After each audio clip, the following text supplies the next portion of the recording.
नमस्कार, स्वागत है आपका हमारे यूट्यूब चैनल पर। बात करते हैं 7 कक्षा वर्कशीट नंबर 38 कार्यपत्रक 38 पे आप गणित विषय में कैसे कार्य करेंगे। 38 में द्विविमीय और त्रिविमीय आकृतियों के पृष्ठीय विन्यास की समझ विकसित करने से संबंधित है। यहाँ आकृति दी गई है, यहाँ भुजाओं की संख्या क्या होगी, 3 होगी। इसमें त्रिभुज में 3 होती है और इसका नाम होगा त्रिभुज, और कोण भी 3 होते हैं। इसी तरह यहाँ शत्रुभुज है वर्ग के आकार का, तो 4 हो गई भुजाओं की संख्या, 4 कोणों की संख्या, और इसका नाम शत्रुभुज या वर्ग कह सकते हैं। यहाँ पंचभुज दिया गया, 5 भुजाएं 5 कोने होंगे, पंचभुज नाम होगा। यहाँ षटभुज है, षटभुज नाम होगा। यहाँ अष्टभुज दिया है तो 8 भुजाएं और 8 कोने होंगे। फिर दूसरे प्रश्न में आपको उनके फलक किनारे और शीर्षों को सरलता से पहचान करनी है।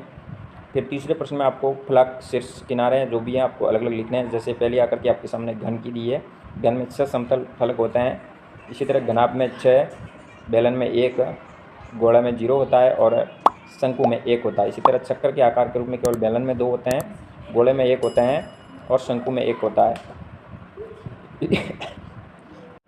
इसी तरह किनारों की संख्या की बात करते हैं तो घन के अंदर किनारे 12 होते हैं, घनाभ में 12 होते हैं और बेलन, गोले और शंकु में किसी तरह का कोई नहीं होता है। बेलन में केवल किनारा 1 होता है, जबकि शंकु में भी 1 होता है। यहाँ पे शीर्षों की संख्या घन में 8 होती है, घनाभ में 8 होती है, बेलन और गोले में नहीं होती है, और साथ ही शंकु में 1 होगी शीर्ष की संख्या। इस तरह से इस वर्कशीट को कंप्लीट करेंगे। बात करते हैं कार्यपत्रक 39 की। 39 के अंतर्गत भी आपको यहाँ पे कुछ चित्र दिए गए, जिसमें त्रिभुज कितने हैं उसकी काउंट करके 23 त्रिभुज है। इसमें टोटल आयत 16 है, वर्ग 20 है और वृत्त 4 दिए गए हैं। फिर दूसरे प्रश्न में आपको माचिस की डिब्बी में कितने तल होते हैं, यानी फलक 6 होते हैं। माचिस की डिब्बी सतह कैसी होती है, आयत के आकार की, वर्ग आयत के आकार की होती है। 4 वस्तुओं के नाम लिखने जिसमें आयत की आकृति जैसी जिसकी सतह हो, जैसे माचिस है, अलमारी है, किताब है या बक्सा है, कुछ भी लिख सकते हो आप। तीसरे प्रश्न में आपको 6 समान आकार की सतहों से मिलकर बने बंद डिब्बे को क्या कहते हैं, घन कहेंगे। ईंट की सतह आयत जैसी दिखती है। एक घनाभ में 6 आयत होते हैं और घन के आमने सामने की सतह हमेशा समान होती है। यहाँ पे एक ढक्कन का चौक का डिब्बा दिया गया है जो बिना ढक्कन का है, तो उसको यदि आप बिखेरेंगे तो कैसा, खोलने पर कैसा होगा, तो खोलने पर आप ऐसी आकृति बना सकते हैं। बात करते हैं कार्यपत्रक 40 की। 40 में आपको द्विविमीय और त्रिविमीय आकृतियों के संबंधित है। यहाँ पे बंद आकृति दी है और खोलने वाली आकृति का मिलान करना है।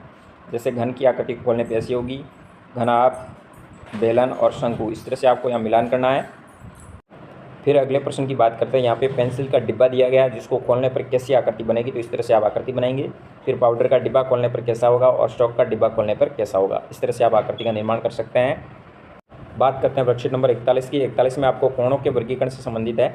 यहाँ पे घड़ी की सुइयों को देखकर उनके मध्य बनने वाले कोण का प्रकार लिखना है। कोण यहाँ पे प्रकार आपके सामने न्यून कोण, समकोण, अधिक कोण और सरल कोण दिया गया है। न्यून कोण 0 डिग्री से 90 डिग्री से छोटा होता है, वो न्यून कोण होता है। 90 डिग्री के कोण को समकोण कहते हैं, और 90 डिग्री से बड़ा और 180 डिग्री से छोटा होता है उसको अधिक कोण कहते हैं, और 180 डिग्री के सरल कोण कहते हैं। तो यहाँ पे सबसे पहले घड़ी में समकोण बन रहा है, यहाँ पे न्यून कोण का आप लिखेंगे, यहाँ अधिक कोण बन रहा है। इसी तरह अगले में सरल कोण लिखेंगे, यहाँ न्यून कोण, यहाँ अधिक कोण बन रहा है। फिर नीचे की तरफ जाएंगे तो यहाँ सीधी रेखा, इसका मतलब सरल कोण 180 डिग्री का, यहाँ अधिक कोण, यहाँ समकोण। इस तरह से इस वर्कशीट को कंप्लीट करेंगे। बात करते हैं 42 नंबर कार्यपत्र की। यहाँ पे आपके सामने चांदे के ऊपर एक लाइन खींची गई है जहाँ कोण का निर्माण हो रहा है, उस कोण का माप लिखना है। जैसे यहाँ पे आप देख रहे हैं 0 डिग्री से 70 डिग्री तक ये तीर खींचा गया, तो यहाँ 70 डिग्री का निर्माण हो रहा है। यहाँ पे 90 डिग्री का हो रहा है तो यहाँ 90 डिग्री लिखेंगे। फिर नीचे की तरफ आप देख रहे हैं कोण का निर्माण हो रहा है 50 डिग्री का, यहाँ पे 50 डिग्री से हो रहा है तो यहाँ 50 लिखेंगे। फिर यहाँ पे 135 डिग्री का निर्माण हुआ यहाँ से यहाँ तक, तो 135 लिखेंगे।